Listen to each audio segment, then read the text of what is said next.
Bab kebiasaan 2 merujuk pada tujuan akhir subbab pernyataan misi pribadi. Dalam bukunya The 7 Habits of Highly Effective People, Stephen Covey menekankan bahwa hidup yang efektif dimulai dengan kejelasan tujuan. Pernyataan misi pribadi adalah alat penting untuk merancang kehidupan berdasarkan prinsip, bukan tekanan eksternal atau rutinitas otomatis. Pernyataan misi pribadi bukan sekadar daftar tujuan sah, tetapi sebuah deklarasi tentang siapa Anda dan apa yang paling Anda hargai. Pernyataan ini menjadi kompas moral dan emosional dalam mengambil keputusan penting, menghadapi tantangan, atau menyusun prioritas. Cara paling efektif untuk mulai merujuk pada tujuan akhir adalah dengan mengembangkan pernyataan misi pribadi atau filosofi atau syahadat. Pernyataan ini berfokus pada ingin menjadi apakah kita, yaitu karakter, dan apakah yang kita ingin lakukan, seperti kontribusi dan pencapaian, serta pada nilai atau prinsip yang menjadi dasar untuk mendidik dan melakukan sesuatu. Karena masing-masing individu itu unik, suatu pernyataan misi pribadi akan mencerminkan keunikan itu, baik dalam isi bentuk. Contoh misi pribadi yang ditulis oleh seseorang, berhasillah di rumah terlebih dahulu. Jangan pernah berkompromi dengan kejujuran. Ingatlah pada orang-orang yang terlibat. Dengarlah kedua belah pihak sebelum memutuskan. Tuluslah tetapi sekaligus tegas. Kembangkan satu kecakapan baru setiap tahun. Rencanakan kerja untuk esok, hari ini. Pertahankan sikap yang positif. Jadilah pribadi dan pekerja yang teratur. Seorang wanita yang berusaha menyeimbangkan nilai-nilai keluarga dan kerja mengekspresikan pengertian tentang misi pribadinya dengan cara yang berbeda. Break time people. Saya akan berusaha mengimbangkan karier dan keluarga sebaik mungkin karena keduanya penting bagi saya. Rumah saya akan menjadi tempat di mana saya dan anggota keluarga, teman-teman, dan para tamu saya menemukan kesenangan, penghiburan, kedamaian, dan kebahagiaan. Saya juga akan berusaha menciptakan lingkungan yang bersih dan rapi, tetapi enak didiami dan nyaman. Saya akan bertindak bijaksana dalam memilih apa yang kami makan, baca, lihat, dan kerjakan di rumah. Saya khususnya ingin mengajar anak-anak saya untuk mengasihi, belajar, dan tertawa, bekerja, dan mengembangkan bakat-bakat unik mereka. Saya akan menjadi individu yang berinisiatif dalam mencapai cita-cita hidup saya. Saya akan bertindak berdasarkan situasi dan peluang, dan bukan menjadi sasaran tindakan. Saya akan selalu berusaha membuat diri saya bebas dari kecanduan dan kebiasaan yang merusak. Saya akan mengembangkan kebiasaan yang membebaskan saya dari predikat dan keterbatasan lama, serta meluaskan kemampuan dan pilihan saya.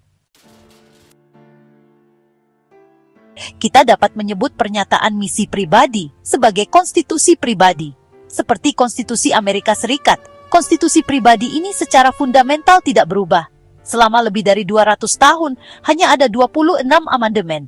Konstitusi tersebut sudah bertahan dan melayani fungsi vitalnya sampai saat ini karena didasari oleh prinsip-prinsip yang benar. Seperti kata Thomas Jefferson, jaminan khusus kita adalah memiliki sebuah konstitusi tertulis. Sebuah misi pribadi yang didasari prinsip-prinsip yang benar menjadi sejenis standar yang sama bagi individu. Pernyataan misi ini menjadi konstitusi pribadi, dasar untuk mengambil keputusan utama yang mengatur kehidupan, dasar untuk mengambil keputusan sehari-hari di tengah kondisi dan emosi yang mempengaruhi hidup kita. Pernyataan ini memberdayakan individu dengan kekuatan yang sama di tengah perubahan yang terjadi.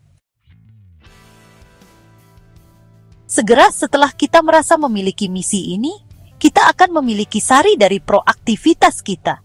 Kita mempunyai visi dan nilai yang mengarahkan hidup kita. Kita memiliki arah dasar yang kita gunakan untuk menetapkan jangka panjang dan jangka pendek kita. Kita mempunyai kekuatan konstitusi tertulis yang didasarkan pada prinsip-prinsip yang benar, dan darinya semua keputusan sehubungan dengan pemakaian waktu, bakat, dan energi kita yang paling efektif dapat diukur secara efektif pula. Pusat kita. Untuk menulis pernyataan misi pribadi, kita harus memulai di titik paling pusat dari lingkaran pengaruh kita, pusat yang terdiri atas paradigma kita yang paling mendasar, lensa yang kita gunakan untuk melihat dunia. Disinilah kita berurusan dengan visi dan nilai kita. Disinilah kita menggunakan anugerah kita, yaitu kesadaran diri untuk memeriksa peta kita. Dan apabila kita menghargai prinsip-prinsip yang benar, bahwa paradigma kita didasarkan pada prinsip dan realitas, disinilah kita menggunakan anugerah kita, yaitu suara hati, sebagai kompas untuk membantu kita menggunakan anugerah kita, yaitu imajinasi, untuk menciptakan secara mental tujuan akhir yang kita inginkan, memberikan arahan dan tujuan sejak awal, dan memberi isi konstitusi pribadi kita secara tertulis. Di sini pula fokus upaya kita mencapai hasil terbesar. Sementara kita bekerja di dalam pusat lingkaran pengaruh, kita pun meluaskan lingkaran tersebut. Ini adalah pengungkit tertinggi kerja KP yang menimbulkan dampak berarti bagi efektivitas setiap aspek kehidupan kita. Apapun yang ada di pusat kehidupan kita akan menjadi sumber dari rasa aman, pedoman, kebijaksanaan, dan daya kita. Rasa aman menggerakkan perasaan diri berguna, identitas kita, jangkar emosional kita, harga diri kita, kuat atau tidaknya kekuatan pribadi yang mendasar.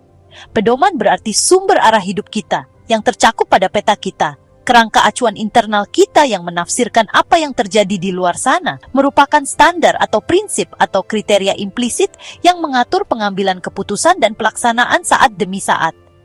Kebijaksanaan adalah perspektif hidup kita, rasa keseimbangan kita, pengertian kita tentang bagaimana berbagai bagian dan prinsip berlaku dan berhubungan satu sama lain. Daya adalah kemampuan atau kapasitas untuk bertindak, kekuatan dan potensi untuk mencapai sesuatu. Keempat faktor ini, rasa aman, pedoman, kebijaksanaan, dan daya saling tergantung. Rasa aman dan pedoman yang jelas membawa kebijaksanaan yang sebenarnya, dan kebijaksanaan menjadi percikan api atau katalisator untuk melepaskan dan mengarahkan daya. Ketika keempat faktor ini hadir bersama, diselaraskan dan dihidupkan oleh satu sama lain, mereka menciptakan kekuatan besar kepribadian yang agung, karakter yang seimbang, dan individu yang terpadu dengan indahnya. Jadi bab kebiasaan 2, merujuk pada tujuan akhir, subbab pernyataan misi pribadi dalam buku The 7 Habits of Highly Effective People karya Stephen Covey, menekankan bahwa pernyataan misi pribadi bukan sekadar dokumen, tapi panduan hidup. Ini adalah cara untuk mengambil alih kendali atas hidup sendiri, dan memastikan bahwa setiap keputusan membawa kita lebih dekat pada makna dan tujuan sejati. Tanpa misi, hidup mudah terseret oleh kebiasaan, tekanan, atau standar orang lain. Tapi dengan misi, kita bisa hidup dengan niat dan kekuatan dari dalam.